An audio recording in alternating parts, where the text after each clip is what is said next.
Hey guys, welcome to our Play for Life Comics FOC show for 7/23/22. Hope everybody's doing well out there tonight. And what this is final order cutoff. This is our last chance to adjust orders for a bunch of different books that are coming out usually 3 to 5 weeks out, a little bit longer with the hardcovers and omnibuses we show. And we can offer 20% off on all these books if you order them through us.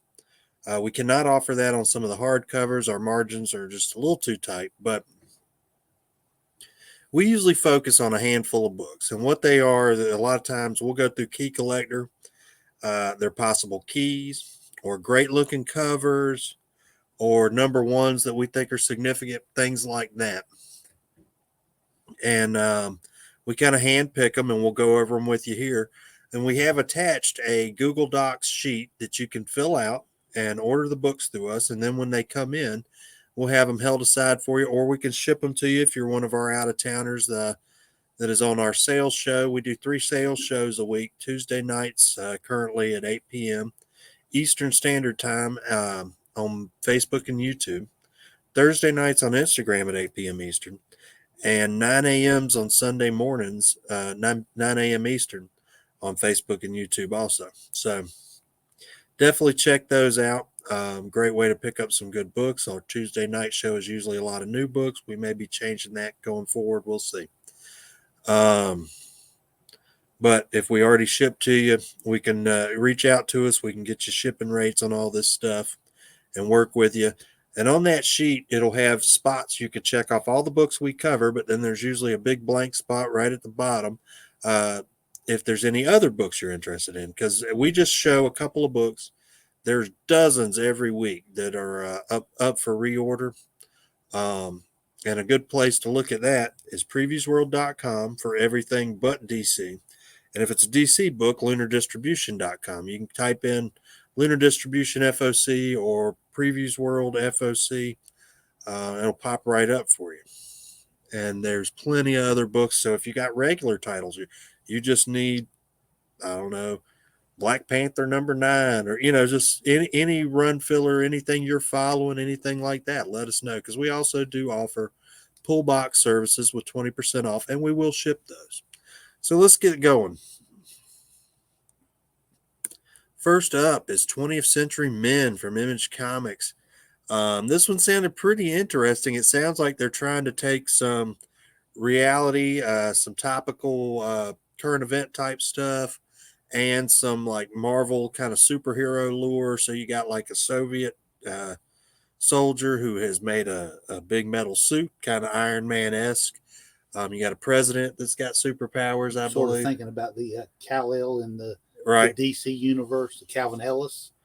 So, yeah, you got a bunch of different, so also Marvel and DC, you got a bunch of different kind of superhero stuff they're playing with.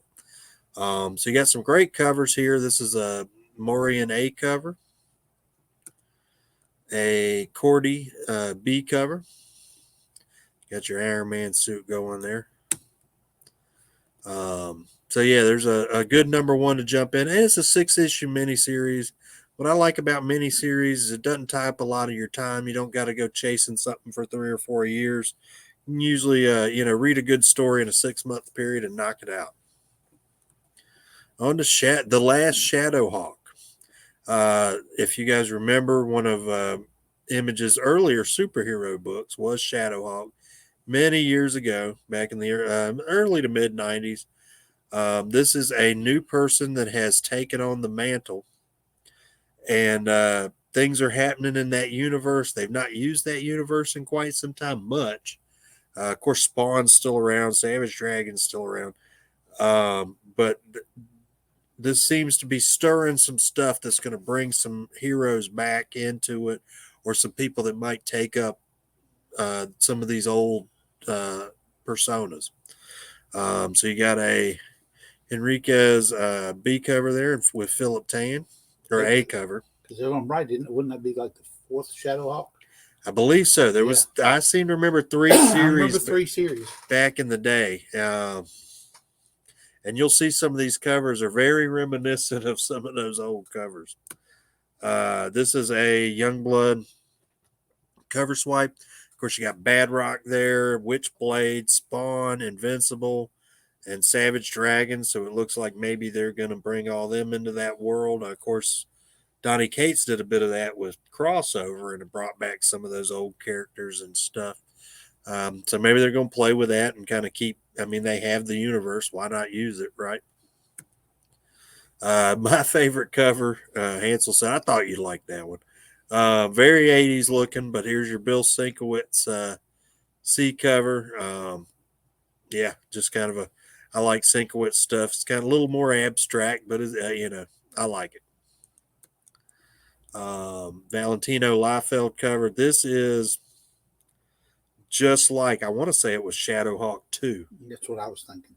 And it was like an embossed cover, but looks almost just like it with the helmet trimmed up a little different or something. Of course, your McFarlane cover swipe type thing here from Spider-Man with Valentino, Wolf, and Robinson cover. You got your montage cover with a bunch of old shit. Well, there's your Shadowhawks. Various Shadowhawks there that look like that other cover. You got a white blank sketch, a black blank sketch. On to Shirtless Bear Fighter 2. This was a series probably 4 years ago or so. They did, and it was really funny. I mean, this guy would just go out into the woods and punch a bear. There was like a shark that was chasing him somehow in the woods. It was real weird, but but if you want just something kind of mindless and fun to read, this is definitely that. Yeah, and I remember them doing some great covers as the series went on later. They did some like the Burt Reynolds Cosmo pose and stuff like that on, so just some fun stuff. But again, 7-issue miniseries. Dave Johnson cover. You got your Chris Bruner B cover. Wraparound, obviously. That one's pretty cool. Blank sketch on that one. And we're moving on to Power Rangers. This is from Boom Studios. Power Rangers Unlimited Death Ranger #1. This is supposedly a very old Ranger way back in the past that corrupted the whole thing. And this should be a lead up into Power Rangers 100. Is that what we're going up towards? So there you go. And I guess that's the Death Ranger in black there. And they love to do these foil variants where they're kind of holding the helmets, which are pretty dang cool looking, I gotta say. On to Parasomnia, the Dreaming God, #1 of 4. Parasomnia was a series Dark Horse did, I want to say about 2 or 3 years ago. It wasn't that long ago. And it was very interesting. It had something to do with Ghost in the Dreams or something like that. And this is about people who sort of, like in the day you're in one reality and at night you're in another reality. So kind of you'd be in the future and the past and all that at the same time. Maybe a play on there's a fan theory out there that Gotham and Metropolis are the same city.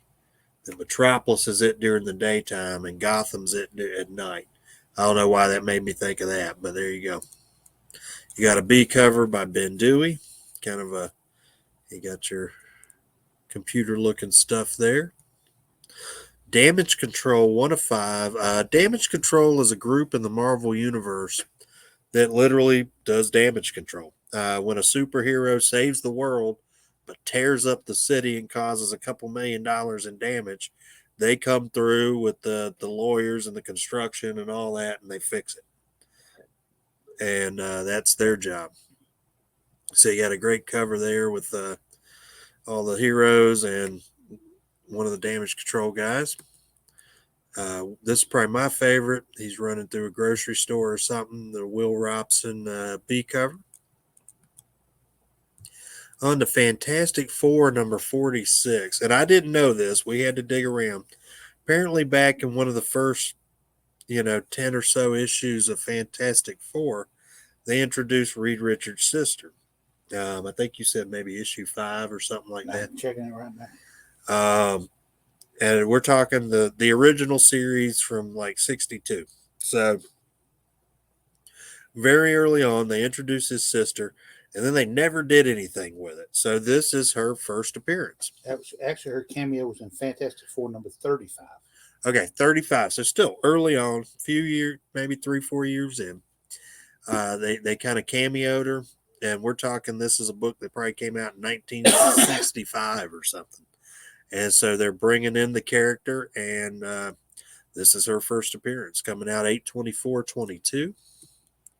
Got a couple great covers. There's the R.B. Silva. I kind of like that one. I've always liked the Thing in the trench coat look. Got a Super Log Predator variant. Gotta say, these Predator variants have been confusing our customers quite a bit. I don't know how many times I've had to talk about, Captain America's fighting the Predator. Is that what the whole issue's about? No, Predator's not in there at all. He's just on the cover, but hey, they are some pretty cool covers. I will give it that. The Miles Morales Spider-Man 41. This is kind of wrapping up some of the multiverse stuff, right? And Miles has to make a momentous decision that'll bring it into all this. And the question is, how's that going to affect the future of his sister? Okay, Billy Morales, who's been heavy in the books the last 20 issues or so. And Torrin Clark A cover, I got to say, wasn't really aware of Torrin Clark until we started doing these videos and I started digging into more of these. Great covers on some of those. I really enjoy them. This is a new group of variants they're going to start doing, the Beyond Amazing variants. This is the Javier Rodriguez Beyond Amazing, definitely kind of a late 60s, early 70s Ramita kind of cover, throwback. Wolverine 24, and this was a first appearance of the Hell Bride of the Hand. I was not going to remember that. Hell Bride of the Hand, you got the Adam Kubert A cover, and another Beyond Amazing Levens B cover. Not a fan of this. It really reminds me of the Nawak Headshock variants that I'm not that big on.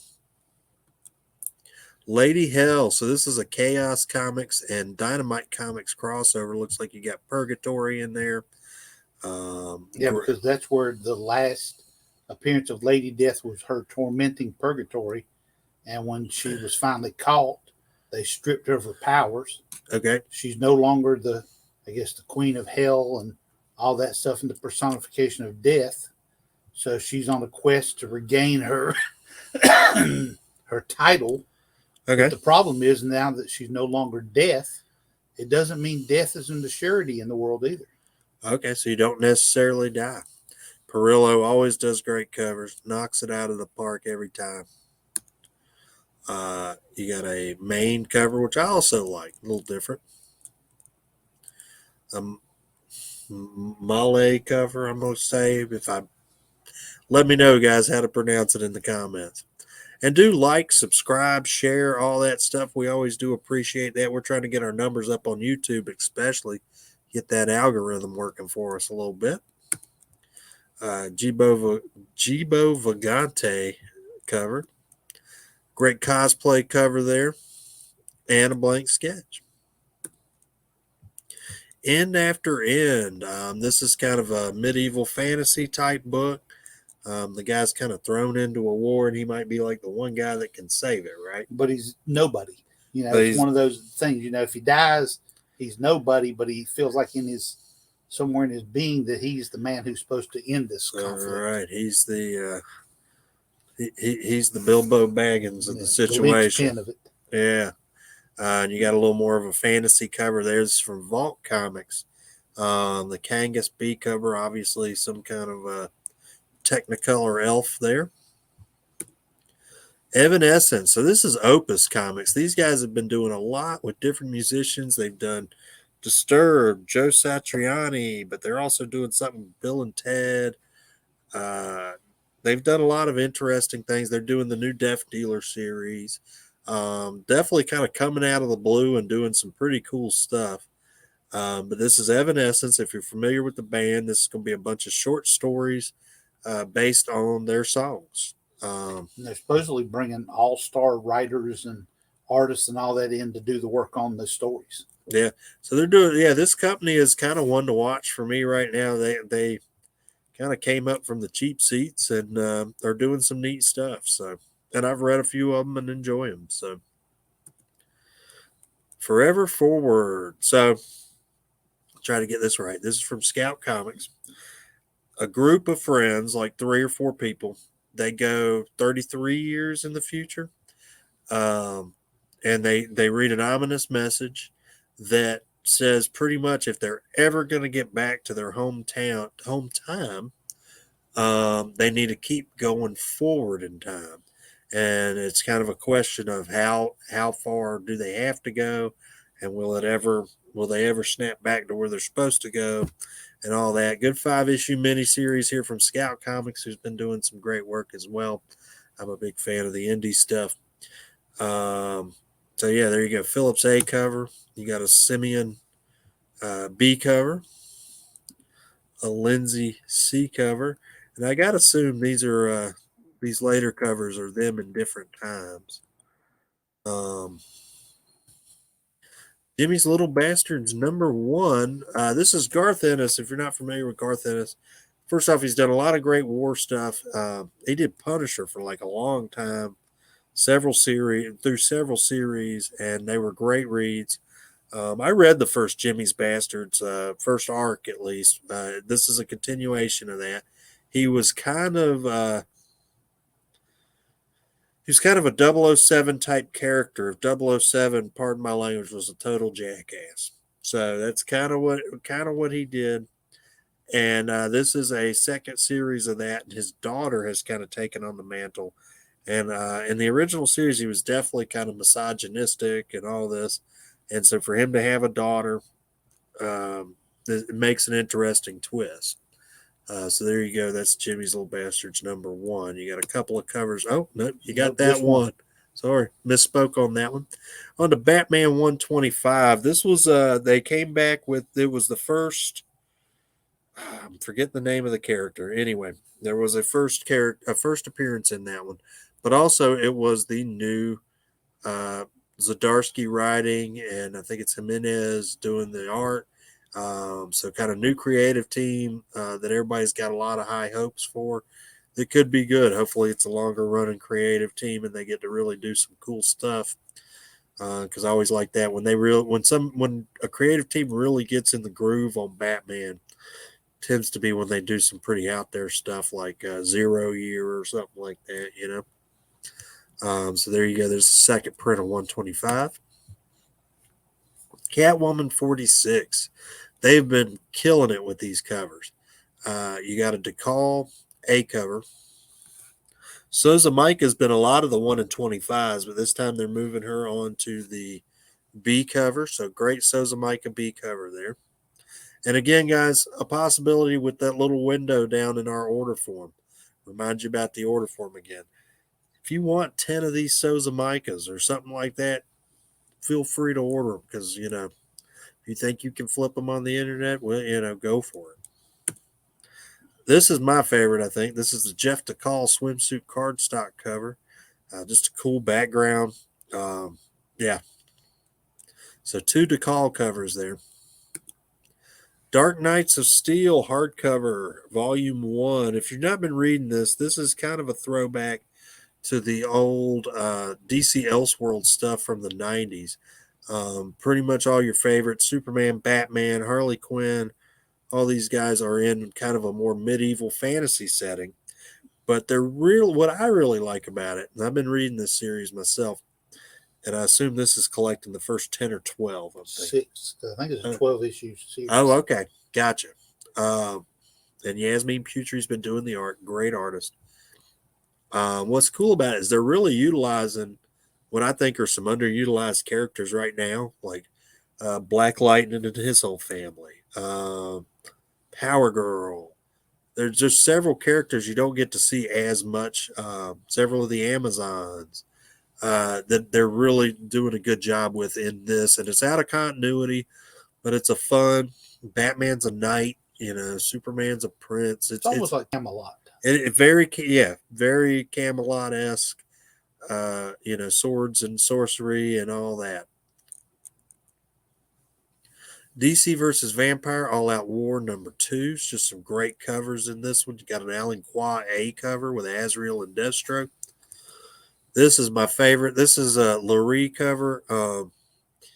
If you're not familiar with this artist, I've not seen him do much outside of Dynamite Comics, which is Vampirella, Red Sonja, Betty Page, all that stuff. Does some great covers over there. It's the first time I've seen him doing anything in the big two. Great Mary Marvel cover. So there you go. And you got a Ecacure swimsuit cardstock cover.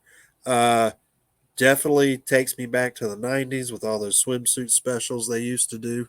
So if that's your thing, there you go. Harley Quinn, some great covers in this one. You got your John Boy Myers A cover. The Chews, always a good solid B cover. And my favorite, this is back to Detective Comics 359, 259, 359.